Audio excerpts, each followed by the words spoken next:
What another insane game. Rangers 5, Royal Antwerp 2. And if you watch the match preview, what did I predict? I predicted 5-2. I predicted that Morelos would score. I predicted that Kent would score. I predicted that Barisic would score. I'll be fair, right? I didn't predict that Itten would score, or did I?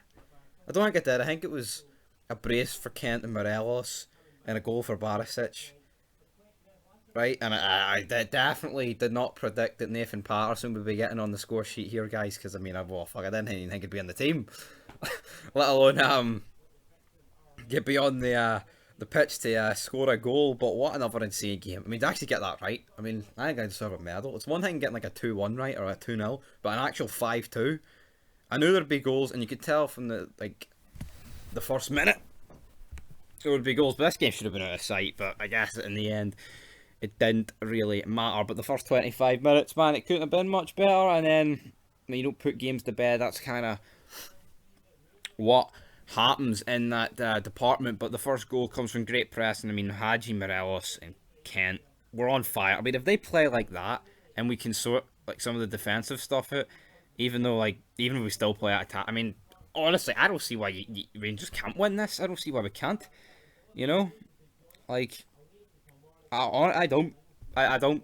Like, I get it. Royal Antwerp at the back are not going to be the great, but you just see Morelos. He was fucking on fire the night. So was Kent. So was Hadji. Most of the team were. I mean, bar the only person probably was Balogun.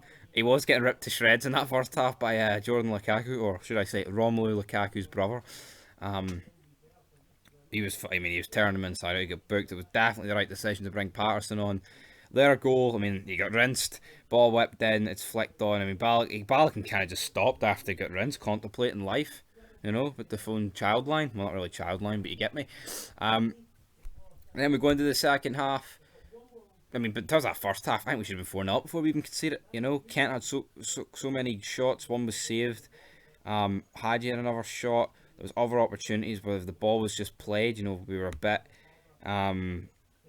more clinical, definitely would have got that job done. But Balogun brought on 16 seconds, buries it into that bottom left hand corner, and then probably I think the best goal in the last 32. This, I mean, Kamara finds Hadji, he slices right through the middle of two guys, finds Morelos, who just boots it past the guy, runs onto it, first time pass on to Kent, first time finish, good night, 3-1, you're thinking, done, job done. Then the ball is whipped forward from Rafaelov to Mikel CD, whatever this guy's called, and I'm still in awe over the third goal. And this goes in. Goldson and McGregor collide. Yeah, but I mean, I think it was going in anyway. But I think they kind of put each other off, to be honest. Merchant got booked. I mean, he should. Fuck, I don't know how many fouls did he give away. Like, he gave away a penalty as well. Arfield come on for Hadji. But then after, I think the game did kind of die down a bit. We had some more chances, but Royal Antwerp, once they got the second, kind of came into control a bit after, kind of like when they got the first in the first half.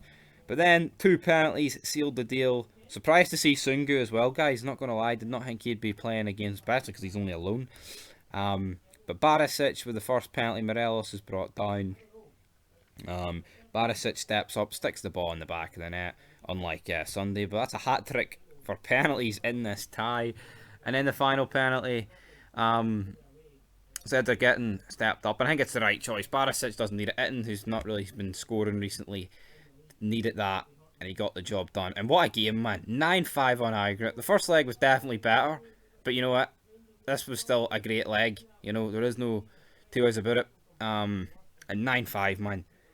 Like, people who will be looking at this and seeing that we've scored 9 goals will be like, holy good shit. No team will want us in this last 16. And before we end this vid, which is another great European night, great for the coefficients. I believe this secures an automatic Champions League place for next season, whoever finishes top, which is good for obviously the country as a whole. But in terms of the teams that are through to the next round, we have got Ajax. Arsenal, who scored a late goal against Benfica, are through. Molde beat Hoffenheim. Fucking Hoffenheim beat me at 500 quid. Bastards. Sure are bastards, man. But I wouldn't mind Molde in the next round, even though I don't really fear anyone. Granada, I think, would beat Granada. Shakhtar Donetsk are nothing special. Same with Villarreal. I mean, if we could go toe to toe with Villarreal a couple of seasons ago when we weren't even that good compared to now, there's no reason why we can't beat them now. I mean, that game we drew 2-each with Villarreal with Cal Lafferty and Glenn Middleton up front, and that's kind of just how that and Candeas as well.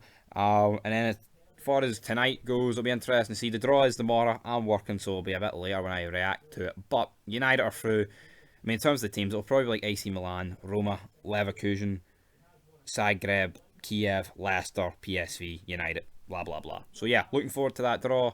Great win, great game. Cannot complain about it. Fantastic to watch. But until next time, peace.